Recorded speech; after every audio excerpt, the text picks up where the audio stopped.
Hello everybody, it's Chris Eads, Wootini over at GayGamer.net, here with another weekly video podcast. I want to start off by saying how disappointed I am.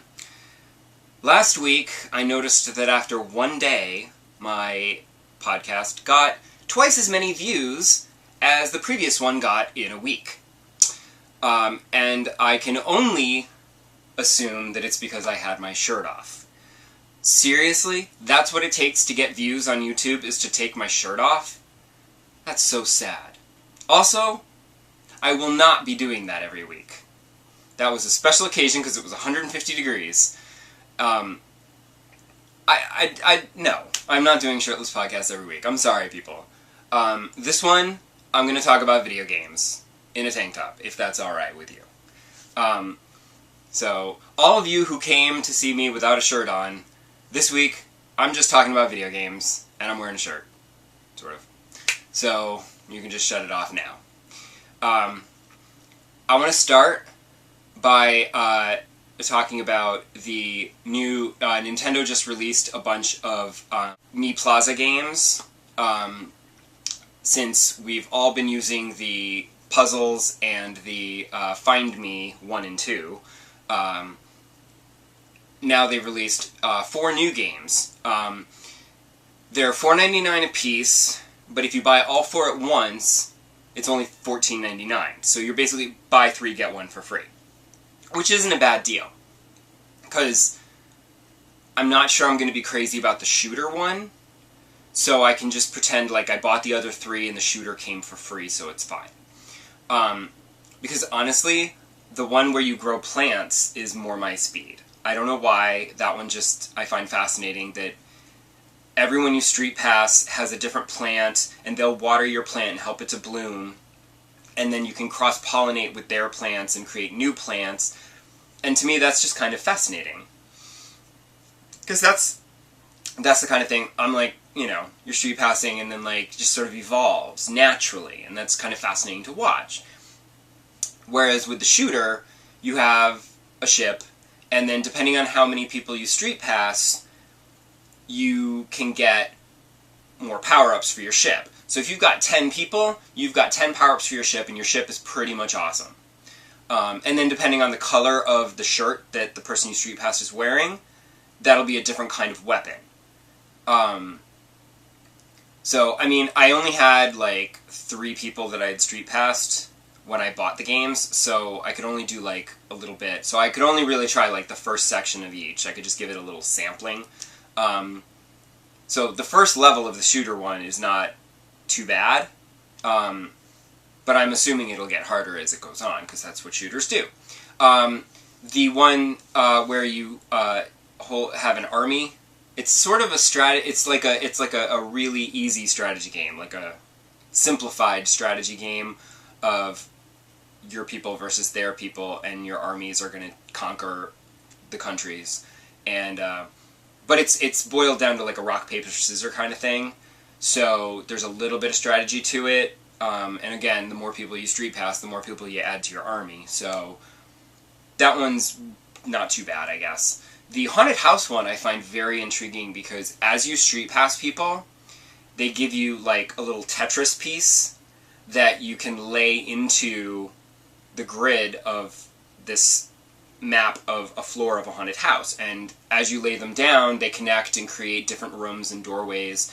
And if you can create 2 of the same color and create a room, you'll get a treasure chest with a power-up or something. And the goal is to lay down enough pieces where you eventually find the stairs to the next floor, and you work your way up through the haunted house and get all the way to the top, where I assume you will finish the game and then start over at the beginning. They also did something where, as you make achievements in the Mii Plaza games, you get tickets, and you can use those tickets to buy, you can exchange them for different hats and outfits that you can wear on your Mii in the Mii Plaza. So, and those change every day. So, that's kind of cool, and it means that they're going to probably update with new outfits, like, constantly. So they don't have to put the outfits within the game, like with Find Me, where you're like playing it and going, oh, I didn't get a good new hat. Now you can kind of pick the hats that you want, which is kind of cool. The only thing is that these are StreetPass games, and I happen to live in a major metropolitan area where I StreetPass at least a few people every day going to and from work. So if you live in a more rural area where you don't do a lot of street passing, not really sure these are worth buying. You might just want to save your money and stick with the puzzles that they give you for free. But if you do street pass a lot, so far I think they're all kind of cool, and it's sort of kind of, I think, worth it to get all 4 at once just because it's only $15. It's 4 games. It's kind of a good deal, I guess. The other thing I did this week is at GameStop I bought a PlayStation Eye camera for like $15. It was super cheap, and I plugged it in so that I could record some SingStar videos.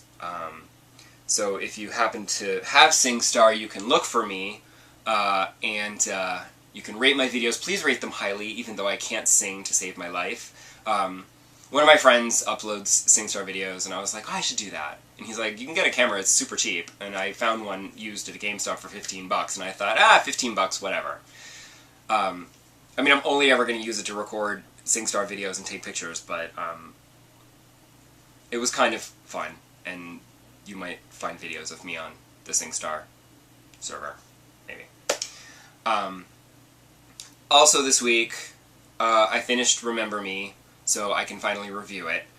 It just took me a little while because it got a little frustrating here and there, because as I will explain in depth in my review, and as I think I've mentioned before, the combo fighting system is sort of frustrating and hard for me to pull off because I couldn't handle the timing of it.